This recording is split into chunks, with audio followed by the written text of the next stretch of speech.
Assalamualaikum warahmatullahi wabarakatuh. Terima kasih atas kesempatan yang sudah diberikan kepada saya. Yang saya hormati, pemimpin usulan penelitian, Ibu Dr. Santi Paramita SE MSI selaku dosen pembimbing, serta kepada Bapak atau Ibu penelaah yang saya hormati. Izinkan memperkenalkan diri, saya selaku Ana Safira, NIM 511181123 dari Prodi S1 Manajemen. Pada kesempatan ini saya akan mempresentasikan usulan penelitian saya yang berjudul Pengaruh Rasio Camel dan Ukuran Bank terhadap Prediksi Kondisi Bermasalah pada Perusahaan Subsektor Perbankan yang terdaftar di Bursa Efek Indonesia periode 2016 sampai 2020. Pokok bahasan yang akan dibahas pada usulan penelitian ini adalah latar belakang, identifikasi masalah, maksud penelitian, tujuan penelitian, dan kegunaan penelitian. Yang pertama mengenai latar belakang, berawal dari adanya krisis moneter secara global yang melanda kawasan Asia khususnya di Indonesia. Secara langsung telah menghantam perekonomian di seluruh kawasan, seperti pada kasus krisis moneter yang berubah menjadi krisis perbankan di tahun 1998. Krisis moneter menyebabkan krisis kepercayaan yang mengakibatnya banyak bank terkena penyakit yang sama dan bank yang lumpuh karena kredit macet menurut Rohman tahun 2013. Selain Otoritas Jasa Keuangan atau OJK, Bank Indonesia juga melihat bahwa industri perbankan masih cukup kuat menghadapi ancaman pelemahan pertumbuhan ekonomi dunia di tahun ini dan yang akan mendatang menurut Kompas tahun 2020, serta peran OJK sebagai otoritas yang mengatur dan mengawasi sektor jasa keuangan sangat besar dalam meningkatkan pertumbuhan sektor menjadi yang tertinggi dalam pertumbuhan ekonomi sosial. Dari tabel dan grafik di atas menunjukkan kondisi kinerja bank secara umum di mana rata-rata nilai CAR untuk tahun 2016-17 mengalami kenaikan. Pada tahun 2018 mengalami penurunan dengan nilai 25,26%. Kemudian rata-rata pada tahun 2019 dan 2020 mengalami kenaikan sebesar 28,96%, di mana terjadinya kesenjangan antara fakta dan teori menurut Koirunisa tahun 2012. Lalu, NPL di tahun 2016 sampai 2020 masih stabil di angka 2%, di mana terjadinya kesenjangan antara fakta dengan teori menurut NISAK tahun 2021. Rasio ROA pada tahun 2016 sampai 2018 mengalami peningkatan, sedangkan 2019 sampai 2020 mengalami penurunan di mana terjadinya kesenjangan antara fakta dan teori menurut Najif tahun 2019.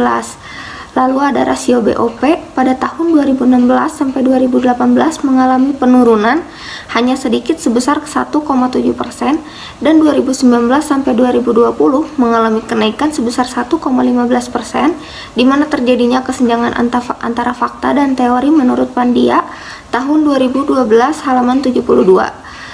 Ada juga rasio LDR pada 2016 sampai 2017 mengalami penurunan sebesar 0,7% atau dikatakan masih dalam keadaan stabil di angka 85%, sedangkan 2018 sampai 2019 mengalami peningkatan yang cukup besar, sedangkan pada 2020 mengalami penurunan yang tidak terlalu jauh dari tahun sebelumnya, di mana terjadinya kesenjangan antara fakta dengan teori menurut Nuryadi Putra tahun 2019.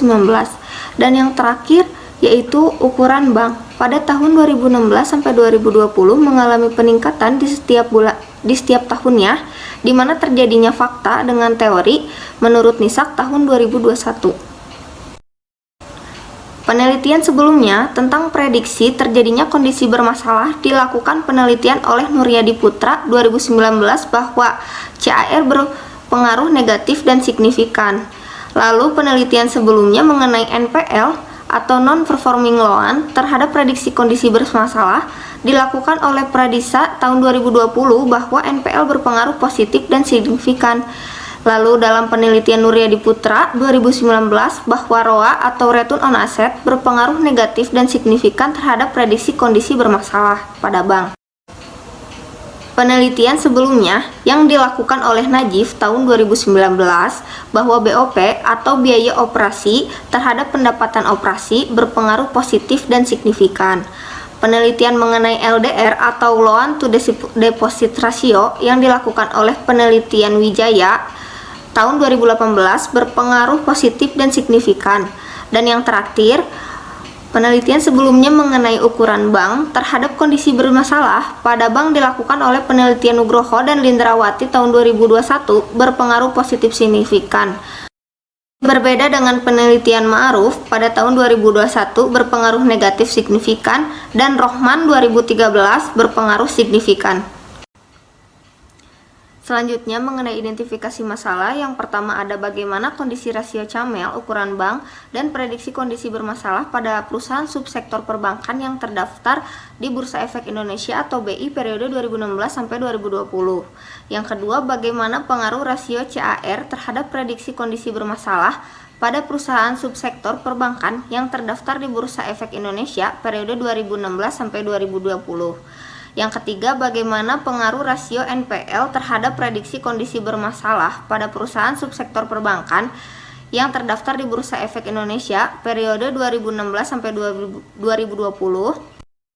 Yang keempat, bagaimana pengaruh rasio ROA terhadap prediksi kondisi bermasalah pada perusahaan subsektor perbankan yang terdaftar di Bursa Efek Indonesia periode 2016 sampai 2020. Yang kelima, bagaimana pengaruh rasio BOP terhadap prediksi kondisi bermasalah pada perusahaan subsektor perbankan yang terdaftar di Bursa Efek Indonesia periode 2016 sampai 2020. Yang keenam, pengaruh rasio LDR pada prediksi kondisi bermasalah pada perusahaan subsektor perbankan yang terdaftar di Bursa Efek Indonesia periode 2016 sampai 2020. Yang ketujuh, bagaimana pengaruh ukuran bank terhadap prediksi kondisi bermasalah pada perusahaan subsektor perbankan yang terdaftar di Bursa Efek Indonesia tahun 2016 sampai 2020. Dan yang terakhir, bagaimana pengaruh rasio Camel dan ukuran bank secara simultan terhadap prediksi kondisi bermasalah pada perusahaan subsektor perbankan yang terdaftar di Bursa Efek Indonesia pada periode 2016 sampai 2020. Maksud dari penelitian ini yaitu mencari, mengumpulkan, lalu mengolah data mengenai pengaruh rasio Camel dan ukuran bank terhadap prediksi kondisi bermasalah pada perusahaan subsektor perbankan yang terdaftar di Bursa Efek Indonesia periode 2016 sampai 2020 guna memenuhi salah satu syarat untuk meraih gelar sarjana pada Prodi Manajemen Fakultas Ekonomi dan Bisnis Universitas Jenderal Ahmad Yani. Tujuan penelitian yang pertama untuk mengetahui kondisi rasio Camel dan ukuran bank dan prediksi kondisi bermasalah pada perusahaan subsektor perbankan yang terdaftar di Bursa Efek Indonesia tahun 2016 sampai 2020. Yang kedua, untuk mengetahui pengaruh rasio CAR terhadap prediksi kondisi bermasalah pada perusahaan subsektor perbankan yang terdaftar di Bursa Efek Indonesia periode 2016 sampai 2020. Yang ketiga, untuk mengetahui pengaruh rasio NPL terhadap prediksi kondisi bermasalah pada perusahaan subsektor perbankan yang terdaftar di Bursa Efek Indonesia tahun 2016 sampai 2020.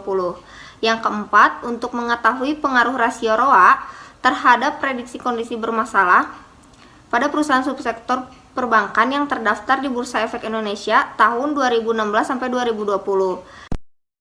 Untuk mengetahui pengaruh rasio BOP terhadap prediksi kondisi bermasalah pada perusahaan subsektor perbankan yang terdaftar di Bursa Efek Indonesia periode 2016 sampai 2020.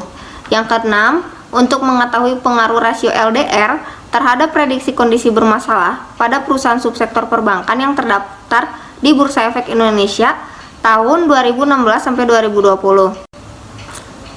Yang ketujuh, untuk mengetahui pengaruh ukuran bank terhadap prediksi kondisi bermasalah pada perusahaan subsektor perbankan yang terdaftar di Bursa Efek Indonesia tahun 2016 sampai 2020. Dan terakhir, untuk mengetahui pengaruh rasio Camel dan ukuran bank secara simultan terhadap prediksi kondisi bermasalah pada perusahaan subsektor perbankan yang terdaftar di Bursa Efek Indonesia periode 2016 sampai 2020.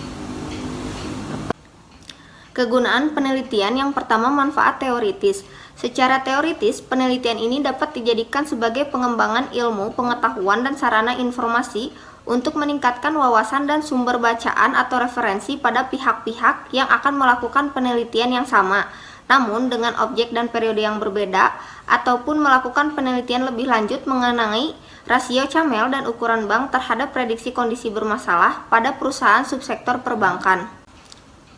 Manfaat praktis yaitu yang pertama, bagi perusahaan diharapkan dapat memberikan masukan positif agar lebih memperhatikan pengaruh rasio camel dan ukuran bank yang terhadap prediksi kondisi bermasalah pada bank. Yang kedua, bagi investor diharapkan dapat menjadi bahan pertimbangan dalam pengambilan keputusan investasi, terutama di sektor perbankan. Bagi akademisi diharapkan mampu menarik para peneliti lainnya untuk menelaah dan mengembangkan lagi secara terperinci dan memberikan informasi yang bermanfaat bagi kalangan akademisi. Dan yang terakhir, hasil dari penelitian ini diharapkan dapat bermanfaat bagi informasi tambahan dan menunjang kegiatan untuk dasar penelitian selanjutnya. Lalu selanjutnya mengenai skema kerangka pemikiran terdapat pada gambar di samping, yaitu yang pertama ada bank umum, lalu laporan keuangan, ada faktor camel seperti kapital atau modal bank, aset aktiva, manajemen, earning atau rentabilitas, dan ukuran bank atau size. Lalu yang terakhir, kondisi bermasalah. Berikut adalah gambar paradigma penelitian. Adapun hipotesis penelitian. Hipotesis 1, capital adequacy ratio atau CAR berpengaruh negatif terhadap prediksi kondisi bermasalah pada perusahaan subsektor perbankan. Hipotesis 2, non-performing loan atau NPL berpengaruh positif terhadap prediksi kondisi bermasalah pada perusahaan subsektor perbankan. Hipotesis 3, return on asset atau ROA berpengaruh negatif terhadap prediksi kondisi bermasalah pada perusahaan subsektor perbankan. Hipotesis 4, biaya operasional pendapatan operasional atau BOPO berpengaruh positif terhadap prediksi kondisi bermasalah pada perusahaan subsektor perbankan. Hipotesis 5, loan to deposit ratio atau LDR berpengaruh positif terhadap prediksi kondisi bermasalah pada perusahaan subsektor perbankan.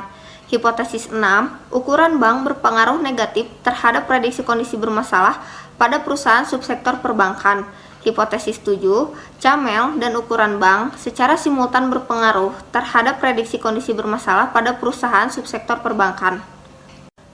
Selanjutnya, pada metodologi penelitian pada bagian operasionalisasi variabel, variabel pertama yaitu CAR merupakan rasio untuk mengukur permodalan dan cadangan penghapusan dalam menanggung perkreditan terutama risiko yang terjadi karena bunga gagal menurut Kashmir tahun 2012 halaman 325 dengan indikator modal dibagi aktiva tertimbang menurut risiko atau ATMR dikali 1 dengan skala ukur rasio. Lalu yang kedua NPL yaitu kredit bermasalah atau kredit macet adalah kredit yang di dalamnya terdapat hambatan yang disebabkan oleh dua unsur menurut Kashmir tahun 2013 halaman 155 dengan indikator kredit bermasalah dibagi total kredit dikali 100% dengan skala ukur rasio.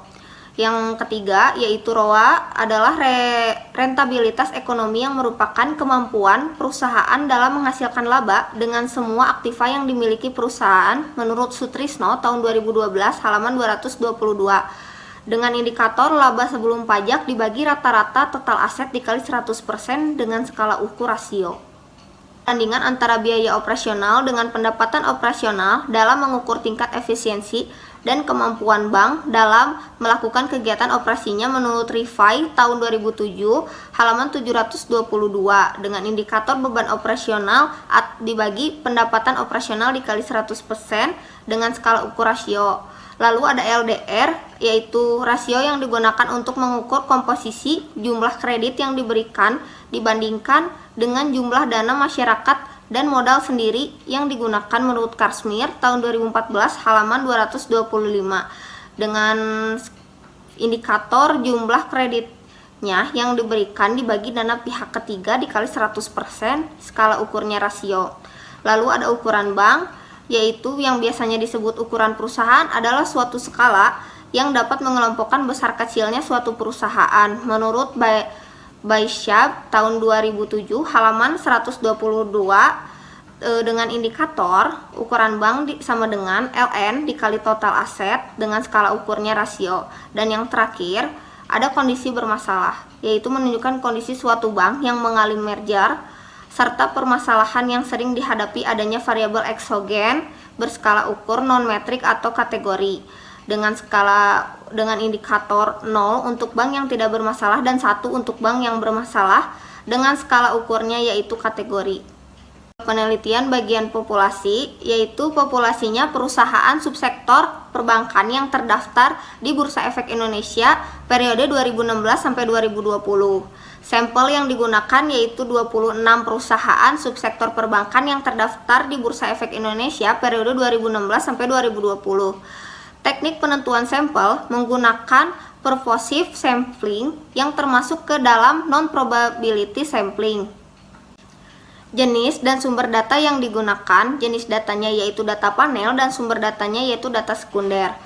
Lalu, teknik pengumpulan datanya, metode dokumentasi, teknik pengolahan data, editing, dan komputerisasi, serta teknik analisis data yaitu yang pertama uji regresi logistik, yang kedua koefisien determinasi, dan yang terakhir pengujian hipotesis. Sekian presentasi yang telah saya sampaikan. Mohon maaf apabila banyak kekurangan. Wassalamualaikum warahmatullahi wabarakatuh.